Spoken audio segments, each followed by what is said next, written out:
Pitong mahiwagang kaganapan sa Biblia na hindi maipaliwanag ng agham. Sino ang makakalimot sa 10 salot na bumagsak sa Egypt? Paano naging posible ang mga ito? Hanggang ngayon, nananatiling palaisipan sa mga siyentipiko kung paano naganap ang mga kakaibang pangyayaring ito na tila nagmula sa isang nilalang na hindi natin maipaliwanag. Sa paglalakbay ng mga Israelita, sinasabing may haliging apoy at ulap na gumabay sa kanila. Anong puwersa ang nagdala ng ilaw at init sa disyerto? Wala pang agham na makapagbibigay linaw sa kababalaghang ito na tila gabay mula sa mga kalangitan. Isa sa mga pinakadakilang himala ang pagbuhay muli kay Lazarus. Paano nabuhay ang taong ito mula sa kamatayan?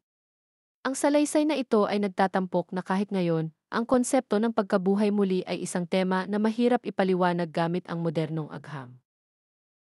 Isang dagat ang nahati para bigyang daan ang mga taong nalulunod sa mga problema.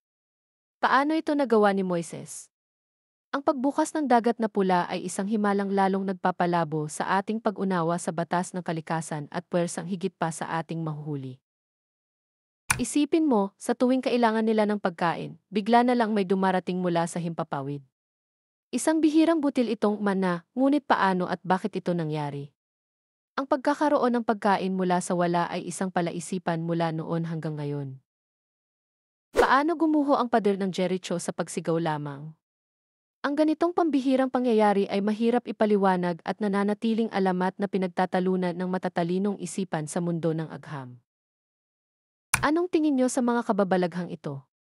Ikomento ang inyong mga kuro-kuro at sama-sama nating tuklasin kung paano nakakapagbigay pag-asa ang di maipaliwanag. Huwag palampasin ang pagkakataon.